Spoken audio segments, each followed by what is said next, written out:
Hi guys, today we'll talk about how can you default skin tone on your Slack app. We're going to figure out this solution or know how you can do that in your app.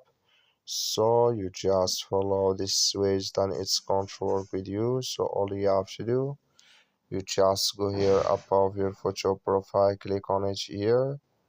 So then it's going to take you to this list. It's going to show for you like this. And all you have to do now, just click here on preferences here. So you just click here on preferences, then it's going to take you to this list. It's going to show for you like this.